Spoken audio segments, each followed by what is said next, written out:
அன்புமிக்க பங்கு மக்களே, நாங்கள் இந்த ஞாயிறு வாரத்திலே பெந்தகோஸ்தே விழாவை கொண்டாட இருக்கின்றோம். தூய ஆவியானவர் அப்போஸ்தலர்கள் மீது இறங்கிய அந்த நாளானது திருச்சபையினுடைய பிறந்த நாளாக இருக்கிறது. அன்றைய நாளிலேதான் திருச்சபை புதிதாக பிறந்தது என்று சொல்லலாம். அஞ்சி நடுங்கி பயந்து இருந்த சீடர்கள் நடுவே தூய ஆவியானவர் இறங்கினபடியினாலே அவர்கள் வீறு கொண்டு இயேசுவினுடைய நற்செய்தியை எல்லா இடங்களிலேயும் பறைசாற்றினார்கள். இந்த நாளிலே பொழியப்பட்ட தூய ஆவி பற்றி, தூய ஆவியினுடைய செயல்பாடுகள் பற்றி, தூய ஆவி எவ்வாறு எங்களுக்குள்ளே செயல்படுகின்றார், எங்களுக்குள்ளே இருக்கின்றார் என்பதை பற்றி சிந்திக்க இந்த வாரத்திலே எங்களுக்கு அழைப்பு விடுக்கப்படுகின்றது. தூய ஆவியின் துணை இல்லாமல் கிறிஸ்தவ வாழ்வு வாழ முயற்சிப்பது காது இல்லாமல் கேட்க மற்றும் நுரையீரல் இல்லாமல் சுவாசிக்க முயற்சி செய்வதற்கு சமனாகும் என்று ஒரு அறிஞர் கூறுகின்றார். தூய ஆவி இல்லாமல் கிறிஸ்தவ வாழ்வு இல்லை. ஆவியை கொண்டிராதோர் கிறிஸ்தவர்கள் என்று சொல்ல முடியாது. அதனாலே தான் இயேசு உயிர்த்ததன் பிற்பாடு விண்ணகம் செல்லுவதற்கு முன்பு உங்களுக்கு நான் ஒரு துணையாளரை அனுப்புவேன் என்று சொன்ன இயேசு அந்த துணையாளராக தூய ஆவியை அனுப்புகின்றார். அந்த ஆவி வாழ்வும் அமைதியும் தருகிறவராக, வழி நடத்துகிறவராக, சாவுக்குரிய மனிதர்களை உயிர்த்தெழச் செய்கின்றவராக, வாழ்வு தரும் ஊற்று தண்ணீராக இருக்கின்றார். திருவிவிலியத்திலே நாங்கள் தூய ஆவி எப்படி செயல்படுகின்றார், எந்த விதங்களிலே செயல்படுகின்றார் என்கிறதை பார்க்கின்ற வேளையிலே பல உருவகங்களூடாக ஆவியின் செயல்பாடு வேதாகமத்திலே எங்களுக்கு காட்டப்படுகின்றது. காற்று எவ்வாறு காற்று வீசி அதனுடைய இரைச்சல் உண்டாகி வீடு முழுவதும் ஒலித்ததாகவும், அதன் பின் தூய ஆவியானவர் இறங்கியதாகவும், காற்றின் வடிவிலே ஆவியானவர் என்று அப்போஸ்தலர் பணி நூலிலே திருத்தூதர் பணி நூலிலே நாங்கள் பார்க்கின்றோம். காற்று தான் விரும்பிய திசையிலே வீசுகின்றது. அதனுடைய காற்றின் செயல்பாட்டுக்கு எல்லை போட முடியாது. அதுபோன்று தூய ஆவியின் செயல்பாட்டுக்கும் நாங்கள் எல்லையிட முடியாது. அது அனைத்தையும் தாண்டி, அனைத்து மனிதர்களையும் தாண்டி, அனைத்து செயல்பாடுகளையும் தாண்டி, அனைத்து கருத்தியல்களையும் தாண்டக்கூடியது என்கின்றதை இந்த காற்று உருவத்திலான ஆவியானவர் எங்களுக்கு விளக்குகின்றார். அடுத்ததாக நெருப்பு வடிவிலே தூய ஆவியானவர் இறங்கியதாக திருத்தூதர் பணியிலே நாங்கள் வாசிக்கின்றோம். தூய ஆவி நெருப்பு வடிவிலே இறங்கி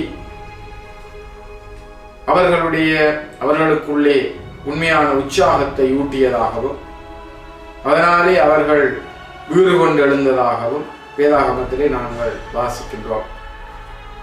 அடுத்ததாக புறா வடிவிலே இறங்கிய ஆவியானவர், பல இடங்களிலே ஆவியானவர் புறா வடிவிலே இறங்கியதாக வேதாகமத்திலே பார்க்கின்றோம். இயேசுவினுடைய திருமுழுக்கு இதற்கு ஒரு மிகச்சிறந்த உதாரணமாக இருக்கின்றது. ஆவியாலே ஆட்கொள்ளப்பட்ட மனிதர்கள் சாந்தமுடையவர்களாக, புறாவை போன்று சாந்தமுடையவர்களாக, கசப்புணர்வு அற்றவர்களாக இருக்க வேண்டும் என்று சொல்லப்படுகின்றது. அடுத்ததாக எண்ணெயாலே அபிஷேகம் செய்யப்படுகிற வேளையிலே ஆவியானவர் பொழியப்படுகின்றார்.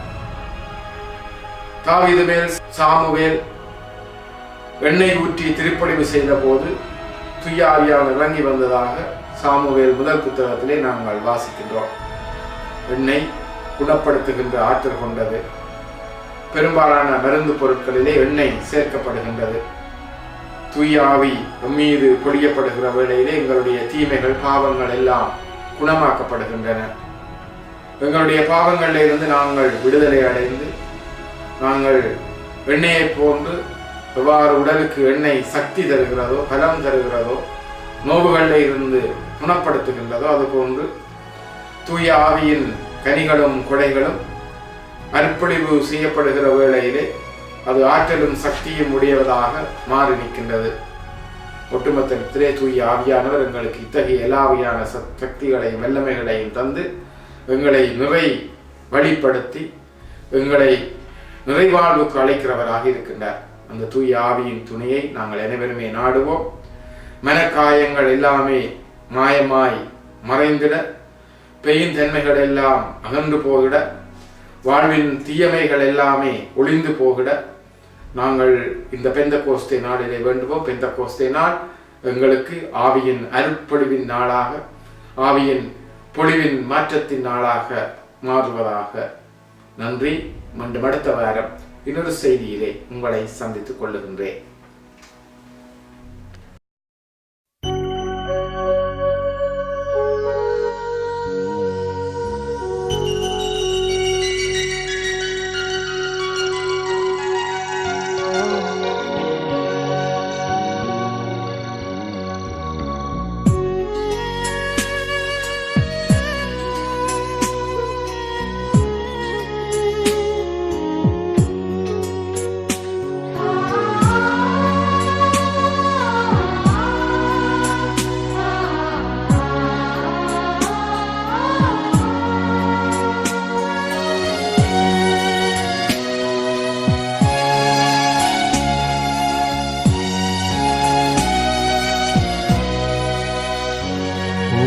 பரிசுத்த ஆவியே, என் ஆன்மாவின் ஆன்மாவே, உம்மை ஆராதனை செய்கின்றேன். இறைவா ஆராதனை செய்கின்றேன்.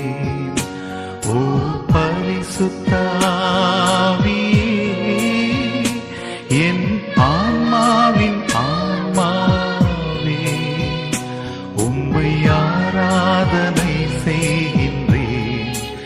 இறைவா ஆராதனை செய்கின்றேன்.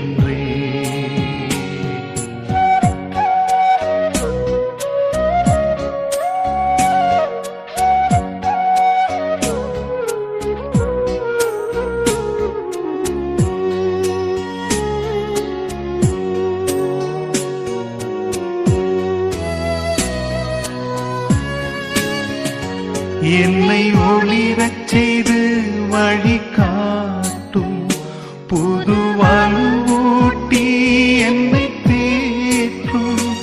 என் கடமை என்னவென்று காட்டும், அதை கருத்தாய் புரிந்திட தூண்டும். என்